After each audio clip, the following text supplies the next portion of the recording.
Salut les phénomènes, bien ou quoi l'équipe? On se retrouve pour une nouvelle vidéo actualité. Hier, soirée mouvementée entre le match face à United, entre le pétage de plan de Rafinha. Il s'est acharné sur le banc. Pour Xavi, ce genre de comportement peut être positif. En tout cas, il ne veut pas le voir sous l'angle négatif d'un joueur qui frappe une chaise, mais plutôt sous l'angle positif. On se retrouve après cette soirée mouvementée d'hier avec des blessures, notamment celle de Pedri. Commençons cette vidéo actualité sans plus attendre. N'oubliez pas le petit like, le petit abonnement, ça me ferait extrêmement plaisir. J'ai vu un peu vos retours sur la vidéo d'hier, le débrief. Il y en a beaucoup qui étaient d'accord avec le débrief. Il y en a quelques-uns qui me disaient oui, mais Xavi ne veut que la Liga, il ne compte pas sur la Ligue Europa. Je suis désolé, mais pour moi, c'est une énorme erreur. C'est une énorme erreur. Alors oui, si on venait à sortir de la Ligue Europa et gagner la Liga, moi je l'ai toujours dit, la Liga c'est l'objectif. Super. Mais ça ne veut pas dire que tu viens faire tourner face à United. Ça ne veut pas dire que tu ne fais pas d'autant mieux pour gagner la Ligue Europa. Il faut savoir que ce genre de match-là prépare directement ce groupe pour la Ligue des Champions suivante. Oui, je pèse mes mots. Ce genre de rencontre-là à haute intensité face à une équipe qui est depuis maintenant plusieurs semaines sur un bon chemin, ça c'est un match de Ligue des Champions. Tout le monde le disait hier, on est d'accord. Vous et moi ainsi que tous les fans de football disaient que United-Barça hier c'était un match de Ligue des Champions.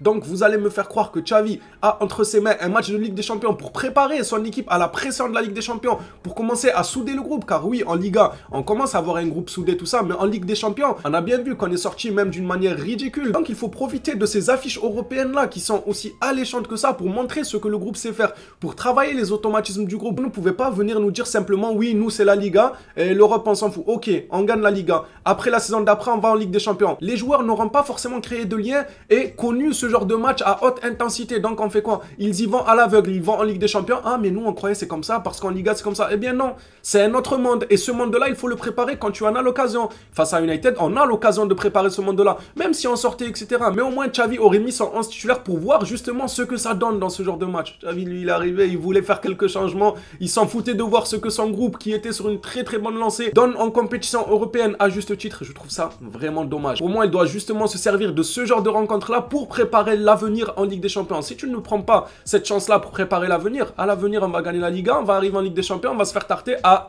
nous, on était habitués qu'à jouer en Liga. Moi, je me comprends en tout cas. Je pense que la plupart, vous pensez pareil que moi. Maintenant que cette petite parenthèse a été faite, commençons directement avec l'actualité. On va commencer par une bonne nouvelle. Parce que le début de la vidéo, il était un peu tendu. Franchement, je comprends pas. Je comprends pas. On a la chance d'avoir un match, une affiche de Ligue des Champions, or qu'on est éliminé, mais on joue contre une très bonne équipe d'United, une grosse affiche avec énormément d'intensité. Il y en a qui me disent non, on se concentre sur la Liga, nous on s'en fout de ça. D'accord, on en reparlera la saison prochaine. Si on sort en poule, vous allez revenir nous dire nous on s'en fout de ça. Bah fallait se préparer. Quand tu avais un match contre United, fallait mettre toutes tes cartes, fallait voir ce que cette équipe donne. Et si cette équipe là aurait fait des erreurs et on serait éliminé de la Ligue Europa, alors là oui, il n'y a aucun problème. Mais Xavi pourra travailler sur ses erreurs. Qu'est-ce qui n'allait pas face à United? Qu'est-ce qui ne va pas en Europe? Pourquoi on encaisse autant de buts en Europe et pas en Liga? Mais là, s'il n'affiche pas son X titulaire, comment voulez-vous qu'il sache qu'est-ce qui ne va pas? Parce qu'il n'a pas fait les joueurs qui vont jouer la saison prochaine en Ligue des Champions. Vous comprenez? Allez, cette fois-ci, on commence pour de bonnes actualités. Le Barça prévoit que Sergio Busquets s'entraîne avec l'équipe et si tout se déroule comme prévu, il sera disponible pour jouer contre Cadix. Je ne m'attendais pas un jour à dire ça, mais je suis content. Je suis très content du retour de Sergio Busquets.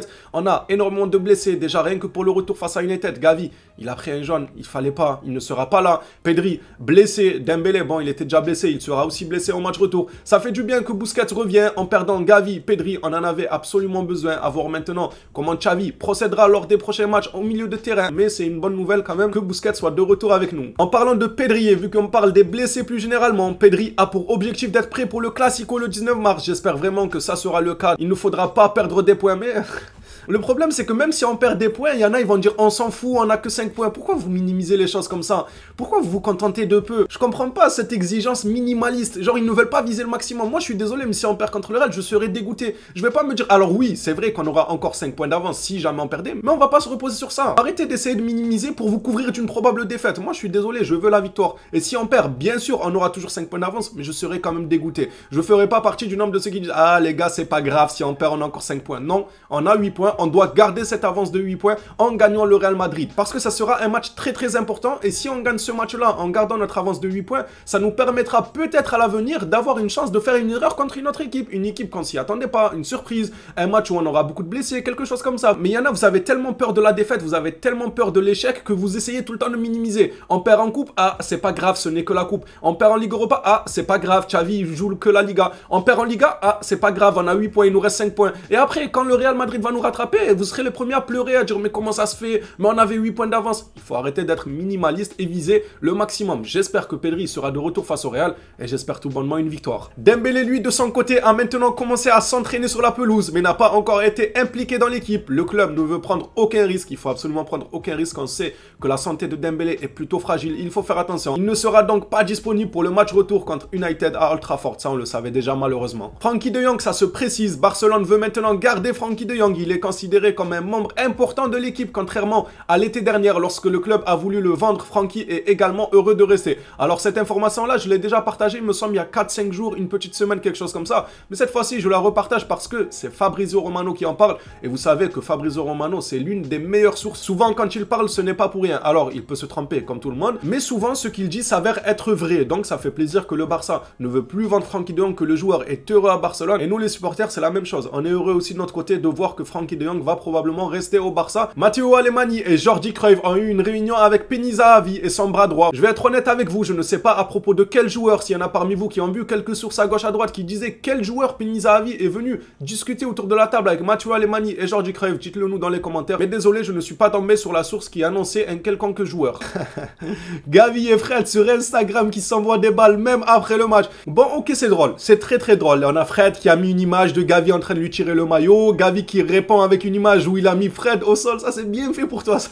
Bien fait pour toi, Fred. Hormis le fait que ce soit marrant, je pense qu'il faut ouvrir le dossier. Gavi, pourquoi il est autant dans la tête des joueurs? On l'a vu face à l'Inter, face aux Marocains en Coupe du Monde. C'était qui? C'était Amrabat, il me semble, sur sa story. Il s'est excusé par la suite, je sais plus trop. Fred, maintenant, Casemiro. Il a totalement construit un immeuble dans leur tête. Il pense qu'à Gavi. Toni Kroos aussi, il me semble, au passage. Toni Kroos avait fait quelque chose du genre. On a réellement l'impression que malgré son jeune âge, Gavi est dans la tête de tous les joueurs et ceux, même les joueurs expérimentés. C'est un truc de fou quand même. Après chaque match, eh ben, il y a des joueurs qui se vantent d'avoir fait ci, que Gavi leur ait tiré le maillot, qu'ils aient fait tomber Gavi. Ça peut arriver, c'est du foot. C'est normal. Il y a des gens qui prennent des petits pans, ils se relèvent, ainsi va la vie. Le lendemain, c'est lui qui va mettre un petit pan. Mais eux, à peine il finit le match. Gavi, il est où Gavi?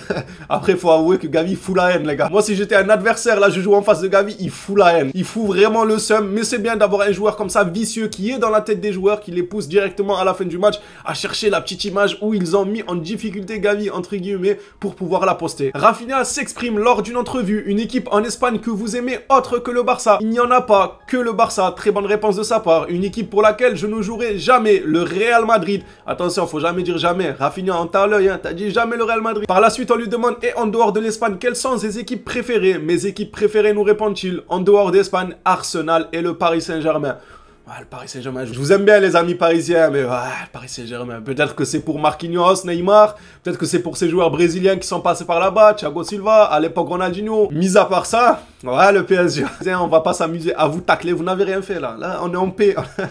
On est en paix, vous n'avez rien fait, mais comprenez que ça me surprend un peu qu'ils disent le PSG. À mon humble avis, c'est parce qu'il y a pas mal de Brésiliens qui sont passés par le PSG et qui y jouent encore actuellement. Et pour terminer cette vidéo actualité, Julián Araujo est arrivé à la Cité des Sports pour signer le contrat accompagné de sa famille. Donc Julián Araujo va bel et bien signer au FC Barcelone. C'est juste une affaire de quelques minutes. Bon, peut-être j'abuse, quelques minutes, quelques heures, quelques jours. Mais en tout cas, il est bel et bien arrivé à la Cité des Sports pour signer son contrat. Je reprécise pour ceux qui auraient raté les anciennes actualités, le joueur a signé en B, mais il pourra être pris en A normalement si tout va bien. Quand Xavi a besoin de lui, il pourra bel et bien faire appel à lui quand il en a besoin. Les Blaugrana, cette vidéo est terminée. Merci à vous pour votre soutien, ça fait extrêmement plaisir. On s'attrape à une prochaine vidéo sur le Barça. D'ici là, prenez soin de vous les phénomènes.